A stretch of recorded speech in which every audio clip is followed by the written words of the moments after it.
It's 5 o'clock in Pirate Country, and it's time to get pumped up with the P-Man. Hit the door and hit the road. 94.3 The Game is going to get you home, and the P-Man's not holding back. Yes! Yes! Pirates win!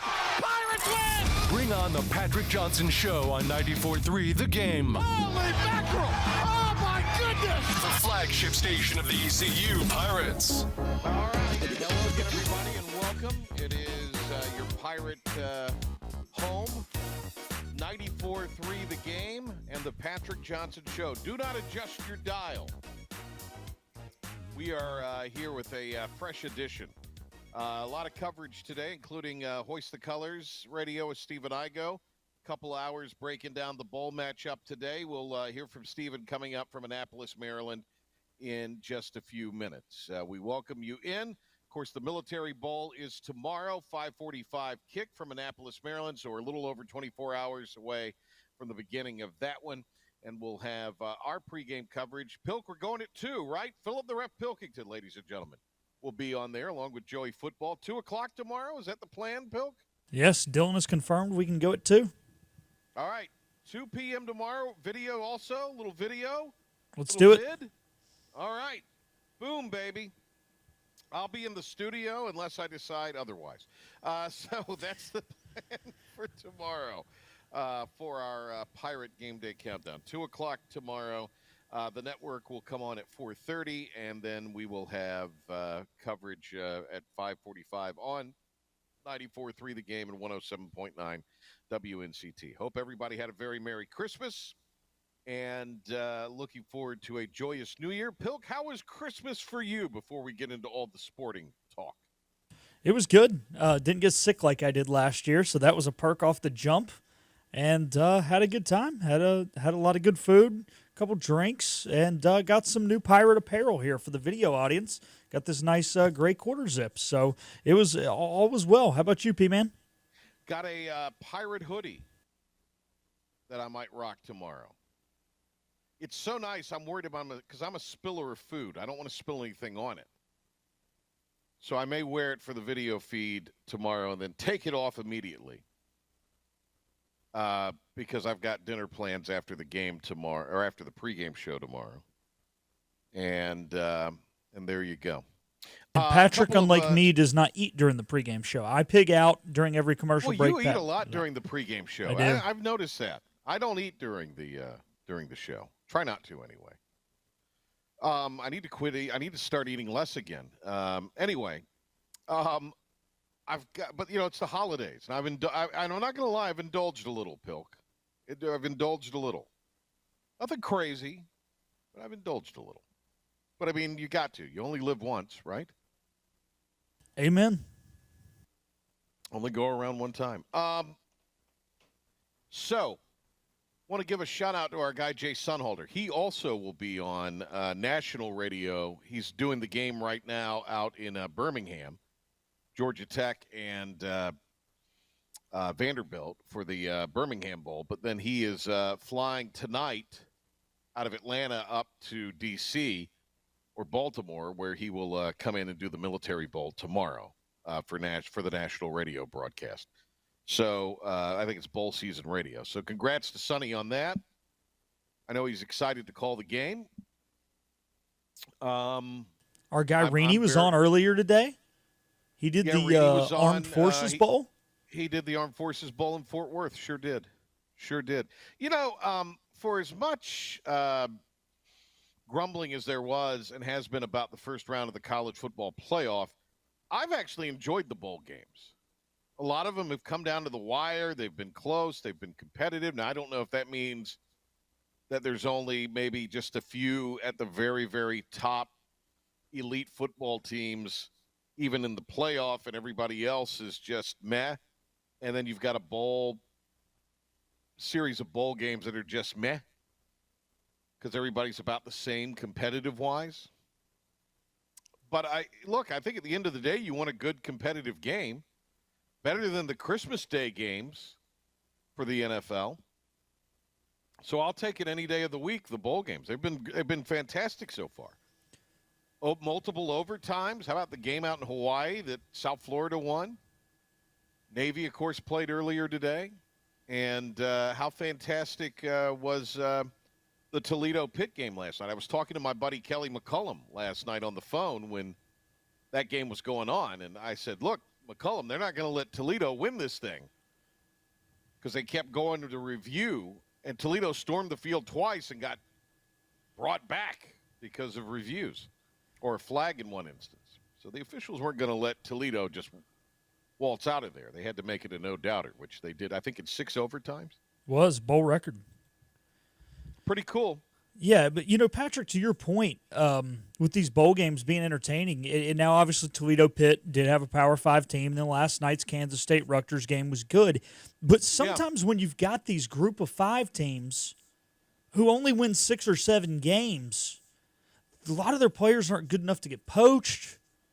And those are the best games, and that's why everybody's like, get rid of so many bowl games. I'm all for less of these crappy bowl games, but I say get rid of the teams that barely miss the playoff who don't care because they're ticked they missed the playoff about not getting in. South Florida, San Jose, 41-39, 5 overtimes. You mentioned that. Arkansas State, Bowling Green last night, 38-31. Northern Illinois, Fresno State, 28-20, 2 overtimes in the famous Idaho Potato Bowl. The UTSA Coastal game was bad. Coastal had a lot of guys in it. But, even going back to last week, Ohio and Jacksonville State, Sam Houston State, Georgia Southern, these were all really close games. And, some of these young men, this is their one chance to play in front of a national audience. It's the one time they're the only game on TV. And a lot of these teams have 12, 15 seniors starting. And these are the best bowl games. The ones we make fun of are the best ones. You got Georgia Tech Vandy ongoing now, but then the Liberty Bowl tonight, Arkansas, Texas Tech. How about Syracuse and Washington State tonight? To me, of the games tonight, that is really interesting because, Syracuse is poised to find themselves in a spot where they get a win and they kind of propel themselves into next season possibly. Of course, who the hell knows with everything going on with the portal, but that's the Holiday Bowl. Vegas Bowl for all the Night Owls tonight, USC and Texas A&M. Maybe not where they expected to be when they started the season, respectively. Yeah. Both of those had designs on making the playoff. In fact, I think I even saw a couple of preseason prognostications that had them both or at least one of them in the playoff. But both, kind of appearing in different preseason picks. I think a lot of people thought SC was going to have a huge year this year, and obviously A&M. So yeah, that's a good point. It's interesting that Syracuse-Washington State game because the win does portray Syracuse to an extent, but with Washington State losing their coach to Wake, he's not going to coach in it. Syracuse is almost 3 touchdown favorites. They're not getting the Washington State team that played majority of the year, but how Syracuse ended their season, how they knocked Miami out of the ACC championship game, which then took them out of the college football playoff. Syracuse is riding high. Syracuse is going to be returning a lot of guys. Look, if they can go out there and not just win, but cover in this game and go out there and win by 20, they're beating a depleted football team, but it just portrays them into the offseason as to what a team that is already trending upwards and a team that thinks they can go compete next year in what is a meh ACC. Yeah, absolutely. Well, we got the Pirates, and speaking of the meh ACC, the Wolfpack, who finished 6-6, they are playing obviously tomorrow. It is a 5:45 kickoff. We'll be on the air at 2. The 6-6 Pack, the 7-5 Pirates in the Military Bowl on Saturday night. Again, we'll be on the air at 2 tomorrow. I guess State is back up in some books to a touchdown favorite in the game tomorrow. And there's some words circulating out there of who may or may not be available for the Wolfpack in this one. We got some John David Baker audio to hit for you here before we get to Stephen Igo. This is JDB scouting the Wolfpack in our Pirate Report. They just cause a lot of issues. There's not a lot of just favorable looks as you go through the tape. They do a really good job of just creating negative plays all over the field. whether it's through pressure, through different coverages. They've done a good job, and they've been good there on defense for a long time. And so, it's a credit to Coach Doran and those guys, and just and Coach Gibson, what they've established there. And so it's a huge challenge for us, and we've got to just find different ways to attack it, and find different ways to kind of put ourselves in a good position to go have success. But it's good players with a really unique and difficult scheme. More from John David Baker, who was asked, could he be more free as a play caller in the bowl game? In this deal, it's, just with the change for them coordinator-wise, and I don't know what the heck we're going to see. And so, will it look like what it's looked on tape? Will it look different? I don't know. But that's why, we were able to have success. That's what happened at North Texas. Didn't really know when we get there, went out and got something totally different. They're the first few drives and just adjusted to it. And that's what is the beauty of what we do is, we keep it fairly simple. That way we can adjust to things and get to different things in the game. And so, there's not going to be a ton of pressure. I know that. We're going to go in there and swing. And you can say a lot of things about us, but we never play scared. I promise that. And we're not going to play scared versus these guys. We're going to go do our stuff and try and execute at a high level. That excites me the most, Pilk, is the fact that John David Baker, particularly as a play caller, might be able to kind of turn it loose. Yeah, I think so. When you get in these bowl games, obviously you want to win them, right? You do. But you do things where it's like, hey, there's nothing we're going to show on film that the guys are going to pick them on next week. There is no next week, so empty the playbook. And also, you play to win. You don't play not to lose ever in a bowl game. You don't want to go be conservative. I mean, he's already proved he's a pretty gutsy play caller, but I think the opportunity there, and that's why I asked the question. It was like, Coach, you want to win, but you're almost more content losing, giving it your all. You don't look back at a bowl game and go, oh my goodness, if I wouldn't have been so aggressive, maybe we would have won. Like you win a conference game, you're like, man, that hosed us in the conference game. No, bowl game, it's just what's to the wall all the time, and whatever happens. You want to win the game, but you can live and live loose. Let's see, JDB on what he knows about the State and ECU rivalry. Hit it. I know this. I know the Pirates don't like the Wolfpack. I know that much. So it's anywhere. It don't matter what state you're in. It's a in-state rivalry, and it doesn't matter. They play in the ACC, we play in the American. It don't matter. They're an hour and a half down the road, and so it becomes a rivalry because you got so many guys on both teams that probably played each other in high school. They're North Carolina kids that played against each other growing up, and we probably got some guys on our team that wanted to go to NC State out of high school and didn't have that opportunity, and they came here, and vice versa. So, anytime you're that close in proximity with somebody, there's going to be a natural rivalry. And so, I'm excited to play in it. Just the buzz around town, as soon as it got announced, just being around people at different events and hearing people talk, it's an important game for our fan base and for Pirate Nation, and we understand that. And shoot, I'm excited. I've told our guys, like, you don't get many opportunities like this. We got to go take advantage of it. Despite what Dave Doran says, right, Pilk? Despite what Double D says, this is a rivalry. You don't play every year, Patrick. How can it be a rivalry? Well, there's a reason they don't play every year, and you know what that reason is? Not easy. There was a reason they didn't want to play in this game also. All right, JDB, on the toughness, the difficulty of preparing for a bowl game in the day and age of the portal. Every coach that gets in front of a mic right now is saying it, and I'll echo those sentiments. It's a bad setup right now. It's a bad system. It doesn't. I don't know who it benefits. It doesn't benefit the players. It doesn't benefit our team.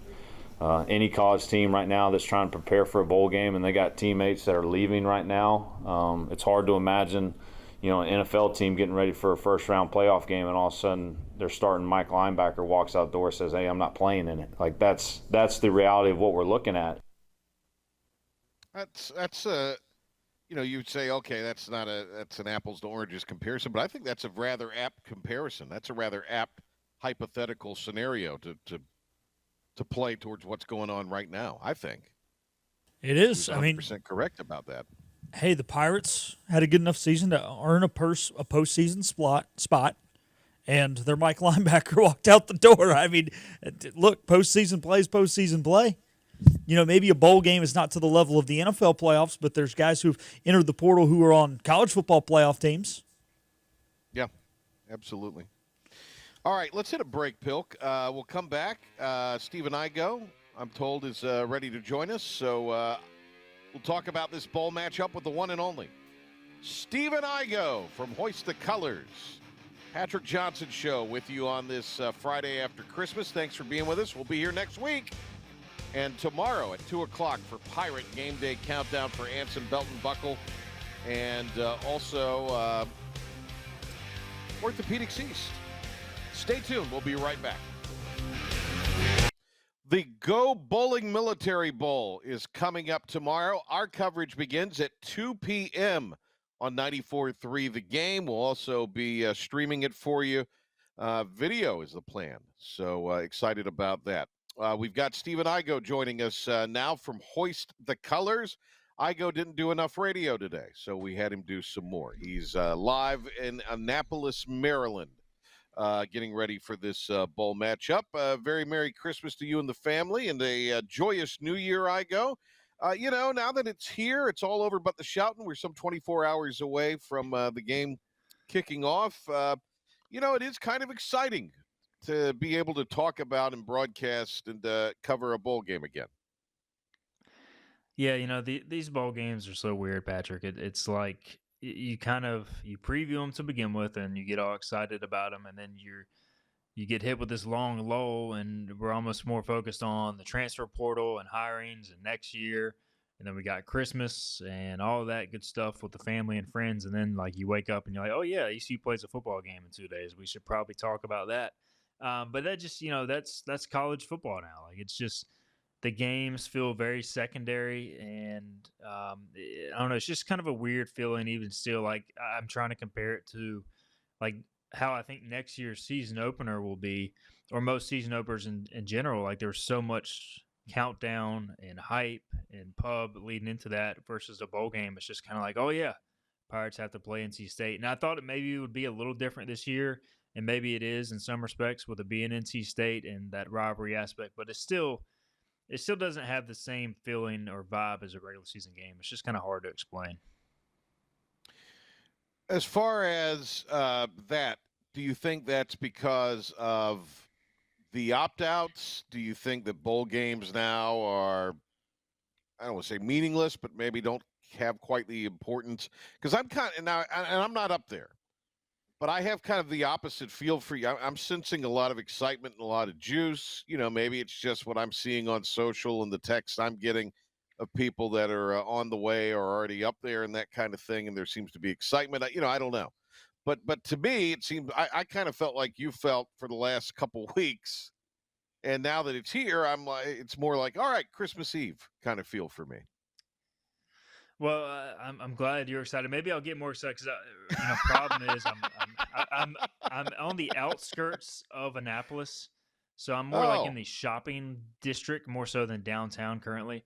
So as I venture downtown this evening and attend the bar crawl with a bunch of ECU fans, I do think I'll get more into the game atmosphere. I just maybe I'm too detached from it, Patrick. So I don't know. It's one of those things where, talking with people, I do think there is excitement, but it's almost like maybe you have to be in it.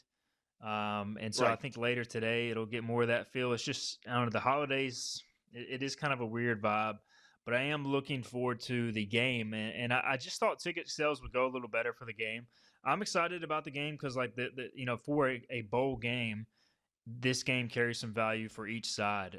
We were talking about earlier on Hoist the Colors, but like I feel like if ECU can find a way to win, how much does that springboard Blake Harrell into, all right, Mike Houston could not win these types of games. If Blake Harrell can win one right out of the gate, even if it is a bowl game, that's a huge deal. I mean, for the optics of the program, especially regionally. And then if you lose, it's kind of like, all right, well, you were underdogs. You've had some of your best players opt out. Is it really that big of a deal if you lose? Because many people are expecting you to lose. So I think I said win-win, and Philip did a good job of correcting me. It's not really win-win. It's more like win and then like win, brush it off if you lose is more of the scenario. So I do think you have that aspect of it. You kind of have nothing to lose in some respects if you're East Carolina, and that makes it exciting. But I am interested to see the game atmosphere.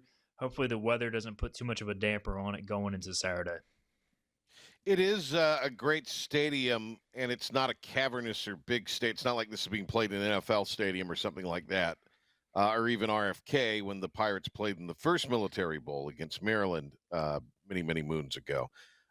It's a pretty intimate setting. So, from that standpoint, you don't have to necessarily have a sellout to have a little bit of juice in the building. But I hear what you're saying. It would just seem you would hope that this matchup would garner some better ticket sales, and I'm sure the Military Bowl folks were too. Could be worse. Could be a lot worse. So it's Absolutely pretty interesting, though. Yeah. Stephen Igo, hoist the colors of the Pirate opt-outs that we know about. Which one will have their absence the most felt?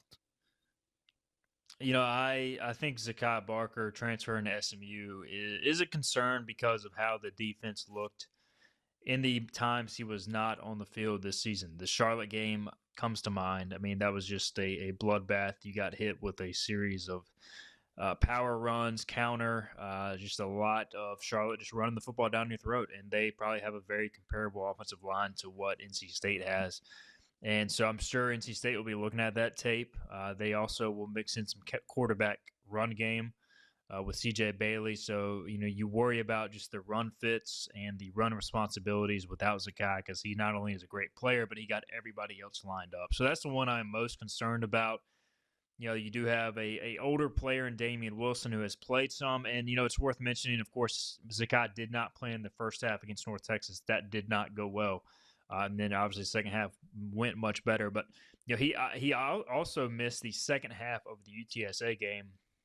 And I was doing some research on that. And that was one of the better halves of football ECU played defensively this season. He was out with an injury that game. Damian Wilson stepped in, played really well the second half of that game. So it's not like ECU has never functioned with success without Zakai Barker out there, and UTSA has a pretty explosive offense.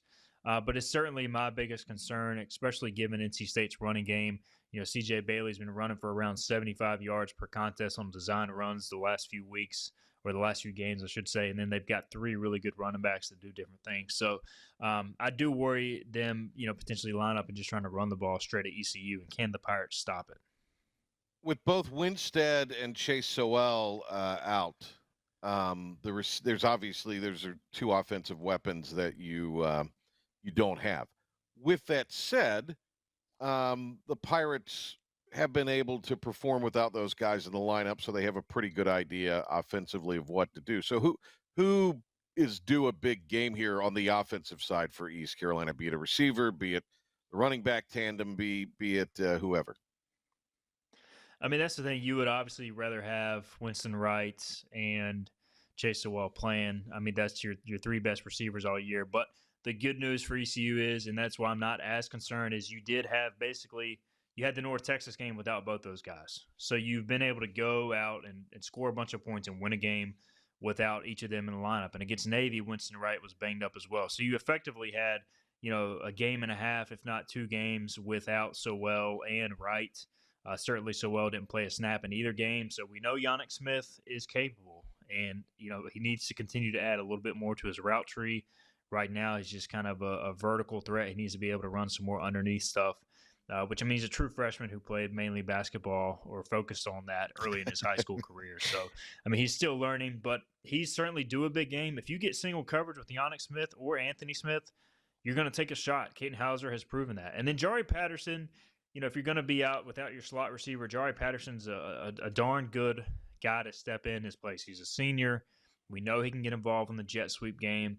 He's been making plays in the passing game this season when given opportunities. So, you still have three very good receivers there. The thing I worry about is the depth beyond them. In practice this week, you had Jaron Waiters, a true freshman receiver, running as the backup slot. You had Malik LeBarrett, a redshirt freshman receiver who hasn't played much at all at outside receiver. And then you had Keelan Robinson as the other outside receiver who hasn't played a lot. So the depth is there. I would expect the depth is not really there. So I would expect the 3 starters to play a bunch of snaps, and they're going to get a bunch of targets. And then maybe you use the tight ends a little more. Maybe use more, Casey Kelly, Tyler Savage, Desiree Rouse split out to kind of take some onus on those receivers when they need some breaks. Yeah, the tight end thing is interesting to me.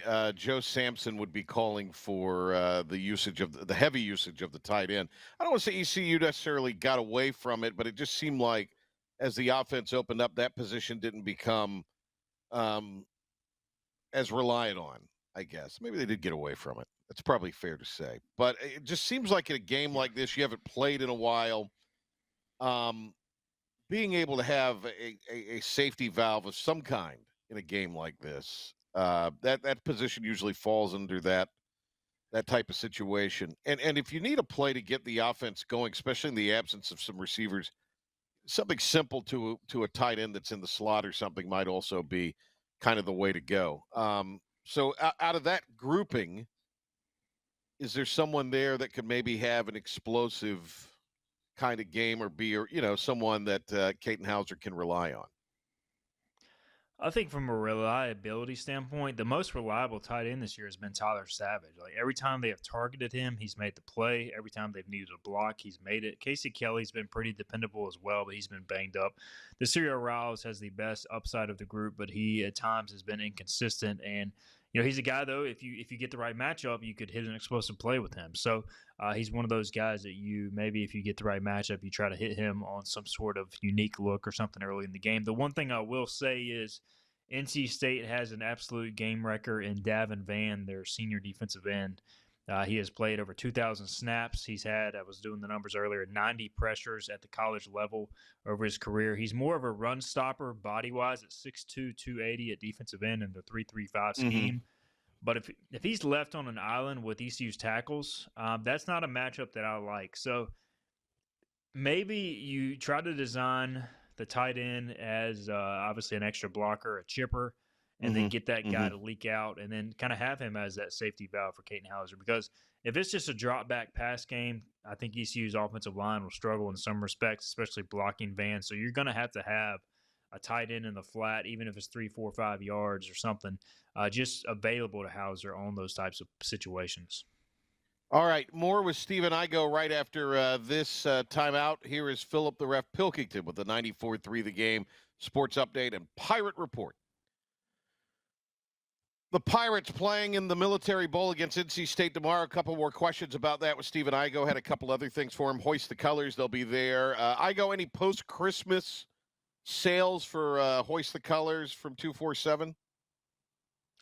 We are running a 50% off special on Hoist the Colors, and that is something that will continue through the new year, I believe. And look for something around February signing day time, or maybe late January, because we run so many specials on 24/7 Sports. It's honestly hard to keep up with, and to be honest, have very little control over them. They send me an email. They say, "Hey, we're running this promo." And I'm like, "That's good, man. We'll rack up some subscriptions. I'll get it out there." So we do always run at least 30% off. Right now, we're running the 50% off special.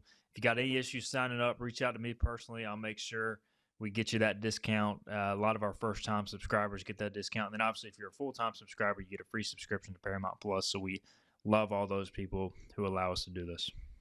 Oh, wow. How about that? All right. Stephen Igo, Hoist the Colors, with us here. I wanted to ask you about C.J. Bailey, the quarterback for the Wolfpack. What concerns you about him?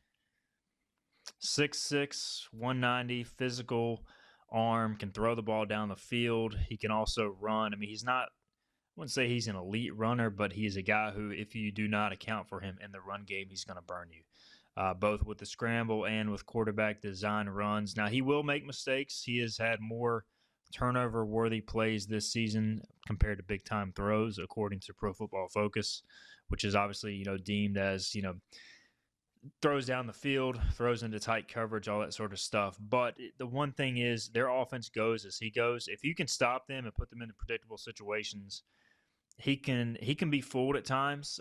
But also, if he is on his game and he is making throws early, it could be a long day for ECU. So ECU will have to do a good job of early in this contest, maybe getting him a little uncomfortable, because as a freshman, at times as a quarterback, you can overthink things. There have been games, specifically if you look at the games he has struggled in, the Duke game, the Georgia Tech game. I think he turned the ball over 4 times compared to 1 touchdown in both of those games combined, that he just looked overwhelmed. And there have been other games where he completed 18 of 20 passes against Stanford, and against North Carolina, he looked very comfortable. So if ECU can make him uncomfortable early, I like their chances. If he looks locked in early, it could be a long day for the Pirates because he has a ton of talent. Rajay Harris is wrapping it up as a Pirate. When we look back at the Rajay Harris career and legacy, what would you say that is?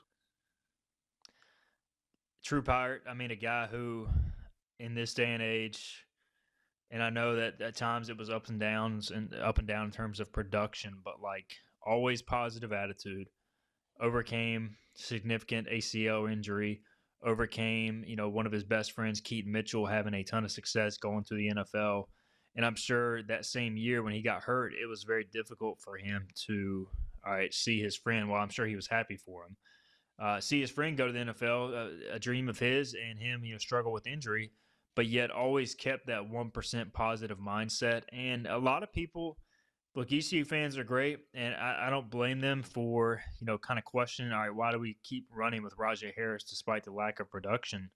I think this year has shown when he has a solid offensive line, he can be a pretty darn good running back. I mean, he is a guy that needs some space to navigate, but once he gets going, he is a very capable running back. He can make a guy miss, typically does. He gets yards after contact.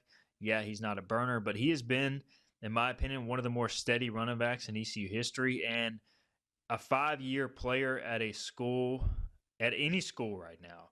With the way college football is going, that is something that I'll always remember. I'm sure ECU fans will always remember because it's just so rare now. And with his personality, always lightening up the room with his smile, his infectious energy. I think he's done so much for the program that he deserves to be remembered in an extremely positive light for a long time. I'm glad you brought up the offensive line. I thought early in the year that group still was struggling a little bit. They were horrible last year. As bad as the quarterback play was, that group was overshadowed at how bad they were collectively by just how dismal that 2-win season's quarterback play was. But that group has come together and played fairly representatively. They will have, certainly as you've illustrated, their hands full tomorrow, especially with what State can bring up front. But, this also isn't the same kind of NC State defense as it was last year. So to me, let's give a tip of the hat to that group because they certainly have shown up and done a really good job. And they've been really good when the Pirates have been really good. Yeah, I was looking up some numbers as you started to say that, and Pro Football Focus has ECU ranked right now as the 46th best run blocking team in college football. It's a top 50 run blocking team now. Obviously, you got more that goes into that than just the offensive line, but that's a giant credit to them because last year they were around 120. They were dead last in pass pro, I think, and this year they're up into the top 80. So, look, I mean, that's still not where you want to be, but I think considering you've got another new offensive scheme, new offensive line coach for the 3rd time in 3 years. Parker Moore went from right side to left side last year, really struggled. He's been a lot better this year. Dustin Hall's been huge at center, and I think that unit has been crucial. I mean, there definitely were games early this season where I was like, this is just not going to work. I mean, this group has been overwhelmed, and it's not going to work. And they proved it wrong second half of the year. Certainly the competition plays a role in that, but they have progressed tremendously. And I don't think any of these guys are going to be intimidated. Yeah, Davin Vann is a problem off the edge, but outside of that, NC State is good up front. They're not elite. And ECU's just got to be able to manage Vann and handle the rest. And I think with the way they run their offense, with the tempo, the way they get rid of the ball quickly, they can still have success against this type of defense. But certainly that unit, Dustin Hall has quietly had one of the best seasons of an ECU offensive lineman if you look at his metrics in some time. So he has certainly been a crucial piece, as has Parker Moore and Hampton Ergel. Yeah, I'm anxious to see what State's defense is going to do tomorrow with their defensive coordinator going up to Marshall. And obviously, defenses where they have struggled at times, it's just such a hard team to figure out. But I guess Peyton Wilson did so much for him that it has been an adjustment for them, too. Let me ask you a couple other things. JDB appears he's retained, appears like he's going to be in the fold. How big of a win is that for Blake Harrell and for this program? I think it's huge, and I mean you combine JDB with Caden Hauser and the chance to have some offensive continuity for the first time since the end of the Holton Ahlers era, and I think that can't be overstated. Because look at across college football right now, how many quarterbacks are entering the portal, even on really good teams? We saw the Tulane quarterback. Tulane had one of the best seasons again in program history. I know that didn't end how they wanted to. But you look at their overall program tradition. First-year coach comes in.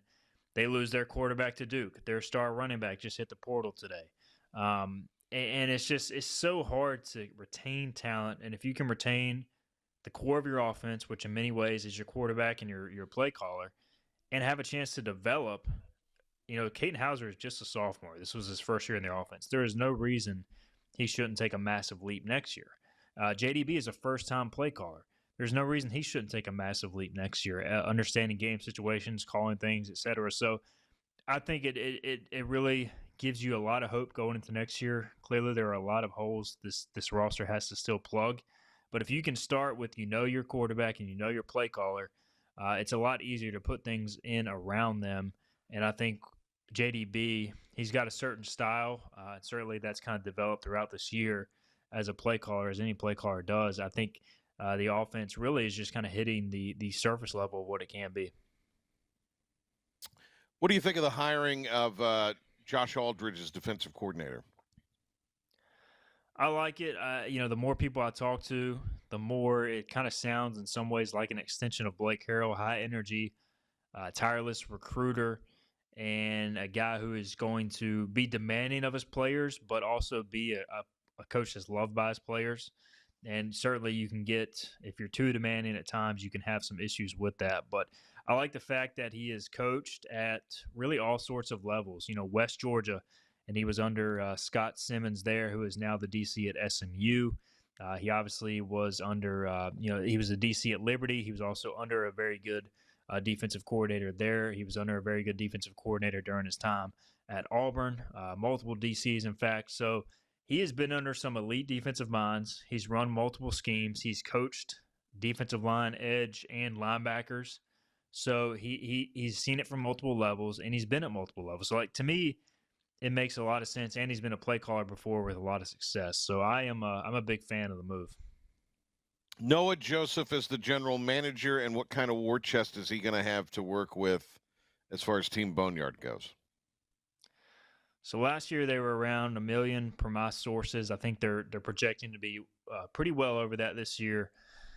I heard 1.25 is kind of like what they're budgeting for right now, but their goal is to get over that. We'll see kind of where the needle ends up falling, given the bowl game, given the donations. They still need some more donations to come in from some people who have given a lot in the past. I mean, this is the thing that you have to repeat every year. It's not like an endowment where you can just pull from every year. So they're still fundraising. Hopefully you get a bowl win and some offseason momentum to keep that going, because I think really we've talked about it before. You need to be in that 1.5 to 2 million range. The NIL money across college football, it's unsustainable. I don't think there's any question about that. But for now, the numbers, they keep rising. I mean, some of the stuff I'm hearing out there is just, it's honestly stupid. But, if you want to compete in this landscape right now, you got to have money. You can only get so many guys with a smaller budget, and you can only find so many guys that want to play for less money than they could get somewhere else. So I got to continue to raise that number. But I do know Noah Joseph, talking with him, he's very high on the situation here and very optimistic about what ECU can do. And I do think it is a very good hire. Talking with him, he's extremely bright. He has experience with NIL revenue sharing as well. And that NIL number does not count revenue sharing, which will factor into kind of what the players can get as well. All right, what does the game come down to tomorrow, in your opinion? To me, it's explosive plays and turnovers. I mean, yeah, that decides 95% of college football games. But I think from an ECU perspective, you're playing in what's likely to be some sort of wet game, whether it rains throughout the game or just early in the day. You're going to have a wet turf, a wet track, and wet ball. So ball security is going to be paramount. We know ECU has had issues turning the football over this year. More than likely, you're going to be outmanned at some spots. I mean, NC State recruits at a higher level. That's just the reality of the situation more consistently. That doesn't mean you're going to be outmanned across the board, but you're going to have to make up that difference somewhere. So you got to have explosive plays. It's going to be hard to matriculate the ball down the field against NC State's defense more than likely, so you got to hit some explosive plays. You got to limit them. Make their young quarterback, C.J. Bailey, a freshman, who is a very big talent, drive the football down the field and make 10 to 12 plays in a row and not just hit one or two big plays. So the explosive plays and turnovers, I think, will ultimately decide the football game, especially on ECU's end, to have a shot. Stephen Igo, thank you very much. Great to catch up with you, and enjoy your evening out with Pirate Nation. There's nowhere else I'd rather be, Patrick, than downtown Annapolis, pub crawling and watching the horses march down the streets of Annapolis. Looking forward to it. That's Stephen Igo from Hoist the Colors. He'll be with us tomorrow on our pregame show. Looking forward to having him. We'll be back to wrap it up for you and also yield to a very special edition of Inside Pirate Athletics with Jim Szoke from Annapolis and the nation's capital as well. So that is coming up. A timeout will return to wrap up this Get You to the Weekend edition of the PJ Show right after this. And now, the stunning conclusion of the show. It's the P-Man here on 94.3 The Game. Belt and buckle. Orthopedics East Pirate Game Day Countdown is coming your way tomorrow. We'll be on the air at 2 o'clock, so note the special time of 2 p.m. tomorrow. Yours truly, Philip the Ref Pilkington, and Joey Football, is he back from whatever it is he was doing? He is. He texted me this morning and said or this afternoon and said he was good to go. Okay. So a Joey Football sighting tomorrow. I don't want to be a doubting Thomas, but I'll believe it when I see it, Pilkington. Come on, Joey's never lied to us. He gives us plenty of heads up when he's going out of town. He just goes out of town for a lot of random things at random times. Boy, he does, doesn't he? It's a little rando. But Joey's smart. Joey gets it all up front, so he's a smart dude. All right, coming up next week, we will be back.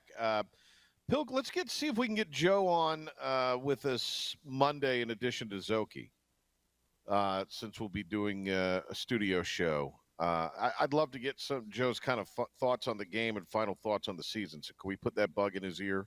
Yeah, we'll Monday? do. All right, and then we'll be here. Pilk, I think we're going to go after the basketball game on Tuesday. Are we? For a show. Little abbreviated, I guess. It could be abbreviated, yeah. I mean, because they tip at 3. Yeah, I mean they'll be off the air sometime after between 5 and 5:30, I would think. Yeah. Unless the game goes 16 overtimes, and then we'll just wrap it to the top of the hour at 6, or we'll just go until we feel like we don't want to go anymore, and recap that, and then we'll be off New Year's Day, and then back Thursday. A week from yesterday at 4, Friday with our normal program. So we got a lot coming up, Ref. We do. Stay tuned for our Inside Pirate Athletics. I don't know if it's quite a coach's show because the coaches are not going to be. Well, it's a special edition of Inside Pirate Athletics. Jim Szoke hosting from, is it the Graduate Hotel? It is. Is that where they're going to be? Yeah. So, Zoke will be joining us here in a matter of minutes right here on 94.3 The Game. Don't forget, tomorrow we'll be on the air at 2 with our pregame coverage, Pirate Game Day Countdown.